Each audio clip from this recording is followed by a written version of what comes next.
翼の国の兵士たちが、故国を守るために飛んでいる。それは、一糸乱れぬ、美しい編成だった。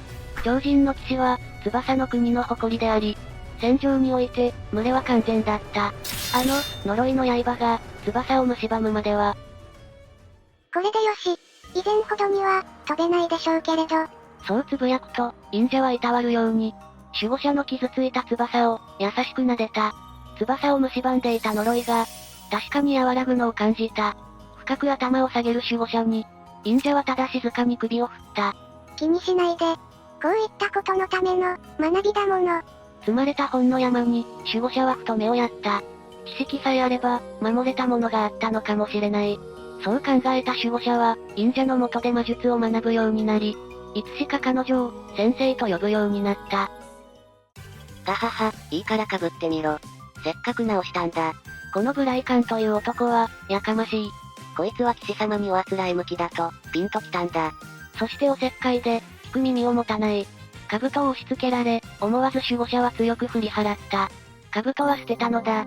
守るべき群れを失った、その時に。私は群れを失ったのだ。その拒絶の強さを、召使い人形は見過ごさなかった。英雄様、ぶしつけながら、一つお尋ねしたいことがございます。ブライカン様の前で見せたお姿。その訳をお話しいただけないでしょうか？群れを失った。群れ、とおっしゃいますと、騎士団時代の隊員たちですね。どのようにして失われたのでしょう？翼を切られ、飛べなくなった。ああ、なんという。痛々しいお姿は、名残だったのですね。しかし、英雄様ほどのお方がなすすべなかったとは。一体どんな攻撃を？呪いによるものだ。ああ、この傷跡はまさか。呪いの刃。そうだったのですね。古い書物で読んだ話が、召使い人形の記憶に蘇る。遠い西の世界で、かつて小さな紛争が起きたことを。翼を持つ人々が、呪いを宿した武器、イクタルスにより羽を失い、国の存亡が危ぶまれた、という言い伝えを。まさか、伝え通りの方が目の前にいらっしゃるとは。なぜ、あのような惨劇が繰り広げられたのか。手がかりとなる書物は3冊。しかし2冊は行方不明だった。呪いの起源がわかれば、同じ歴史を繰り返すことは避けられるはず。お探しください。助言に従い、守護者は鍵となる石の杭を見つけ出し、2冊目の本を手に入れた。呪いの武器イクタルスとは、勝利のみを追い求めた兵によって、まじない石に作らせた忌まわしき武器だ、とその本には記されていた。これは、古い群れの記憶。戦場において、群れは完全だった。統率が取れ、わずかな乱れもない超人騎士。彼らは、どのような敵も打ち倒してきた。超人の騎士は死を恐れない。それは、全体のための誇りある役目であり、代わりの羽が群れを必ず補うのだから。だが呪いの刃は、飛べなくなるという恐怖は、群れの完全さをたやすく奪っていった。呪いの前に、守護者の盾は、何の役にも立たなかった。しかし、書物を読み終えても、呪いの起源も、まじない石の正体も、依然としてわからなかった。そこにいると、不意に香ばしい小麦の匂いが鼻をくすぐった。あの無口な戦士の、気まぐれな調理が始まったのだろう。匂いに誘われ庭へ出れば、海賊の合法な笑い声。車種が狙いをつけた弓が、大男に向いている。もう止めはしない。彼らなりの暇つぶしだと、知っているから。物言わぬ剣士は、意に介さず、ただイーゼルに向かっている。礼拝堂に足を運べば、内気な修道女は一人手を合わせ、指揮者は、邪気を煽りながら熱心に髪をめくっている。完全には程遠く、実に不揃いだ。こんな集まりを、果たして群れと呼んでよいものか。そうした頃に、見慣れぬ商売人はやってきた。お初にお目にかかりやす。あっしは、しがない商人でございやす。お近づきの印に、こちらをお納めください。そう言って商人はお守りを配って回った。ボロボロの、見よう見まねで繕われたお守りを。その翌日、守護者は前触れもなく崩れ落ちた。英雄様、大丈夫ですか？目を覚ました守護者に、忍者がそっと告げた。もらったお守り、覚えてる？そう。原因はそれ。未熟で、願いが呪いになってしまってる。悪気はなかったのかもしれないけれど、戦いの最中だったら、危なかった。受け取った他の皆様にも手放すよう、お伝えしてあります。もう心配ないかと。守護者は、何も言わず商人の元へ向かった。ああ、救世主様。ようこそおいでください。どうしやした？怖い顔して。守護者は答えなかった。群れを守るため、なすべきことをなすのだ。危険因子は排除する。悪気があったかなど、関係ない。守護者は無情に、不相を振り上げ、迷わずそれを振り下ろした。ぐわぁ。なぜですか、救世主様。どうしてこんな。群れを守るため、かしら。守護者の背後から声がした。はい、先生。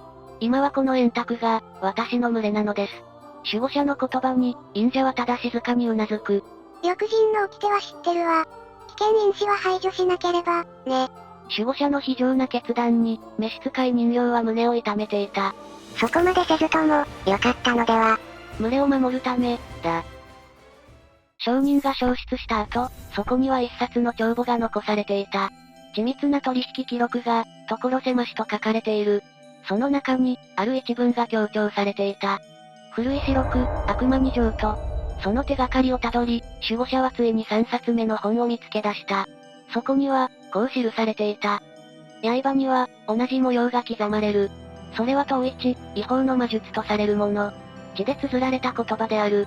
その魔術に、守護者は見覚えがあった。知ることこそが、守ることにつながる。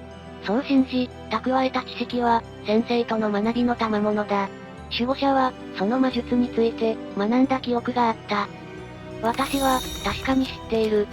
風鳴り丘をかける馬群を、近海の海賊の冒険譚を、恐るべき施設を、流浪の絵描きの伝承を、人形に宿る、霊場の悲しみを、疎まれし送り人の孤独を、追いゆく学び手の探求を、それから、深き森の魔女の、呪われた魔術を。群れを守るため、守護者は決断を迫られていた。目を閉じ思案していた守護者のもとに、誰かが近づいてくる。干渉することを、私は好まない。そこには、人形の姿をした娘がいた。この群れに加わった新しい羽だ。だが、あの魔女には借りがあってな。知ってからでも、遅くはないだろう。それだけ告げると、人形は一冊の書籍を残し、静かに去っていった。それは、イクタルスの細部の伝承。その功罪を記した一節だった。長命の魔女、小野が魔力を授けたり、嵐沈め、あまたの命救うがために。されど今、細部はマグとなり果てり。翼もぎ、あまたの命奪うがために。かつて、命を救うための細部だったものが、戦争の中で、命を奪う呪いの武器へと姿を変えていた。長命の魔女。それが誰を指すのか、守護者はもう、気づいていた。貴殿が呪いの元凶か？守護者は問いかけた。先生と慕っていた、あの忍者に向かって。そう、たどり着いたのね。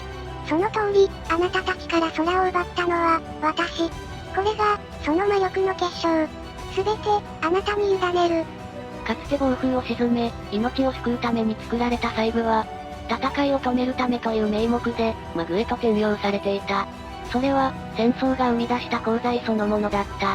いつかこうなると、思ってたから。さあ、好きにして。忍者は抵抗する素振りを見せなかった。守護者は不相を振り上げた。彼女は、群れの敵。翼人の掟を、破るわけにはいかない。危険因子は、排除しなければ。かつて、商人に向けて口にした言葉を、守護者は今、もう一度口にしていた。そして、不相の絵を強く握った。脳裏で、古い群れの翼が、次々と地に落ちていく。あの日の喪失は、翼に残された呪いは、今も消えずにうずいている。守護者は、刃を振り上げた。だが、同じ瞬間、脳裏に浮かんだのは、そっと自分の翼に触れてくれた、あの優しい手。これでよし。以前ほどには、飛べないでしょうけれど。あの日の声が、耳の奥で静かに響く。刃は、宙で止まったまま動かない。守護者の腕が、かすかに震えていた。掟に従うことと、群れを守ることは、同じではないのかもしれない。先生は、もう私の群れの一羽だ。それを、私自身の手で、引き裂くわけにはいかない。長い沈黙の後、守護者は、震える腕を、ゆっくりと下ろした。どうして？私のせいで、あなたたちは。忍者の声が、かすかに震えていた。群れを守るため、だ。守護者はもう一度、そう口にした。そしてかつて、自分の翼に触れてくれた、その手を。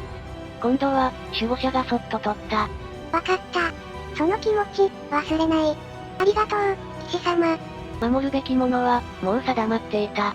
ならば、騎士の証を被るとしよう。おせっかいな大男が直した、おあつらえ向きの兜。それを手に、守護者は新たな一歩を踏み出した。古い無礼の誇りを抱いたまま、不揃いで、まとまりのない、けれど温かい、新しい群れのもとへ。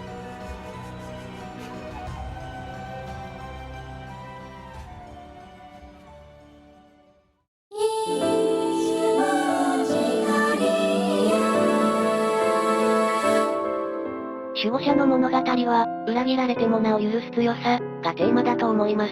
失われた群れは戻らない。でも、新しい群れは、選び直すことができる。群れを守るため。その言葉の意味は、最初と最後で、少しだけ違って聞こえてきます。前回の追跡者編を作画した際に、想定をはるかに超える作画コストがかかったので、続編はもう作るまい、と思ったのですが、大変好評であったため、この動画を作ることができました。いつも応援してくださっている皆様、本当にありがとうございます。それでは、また次の動画でお会いしましょう。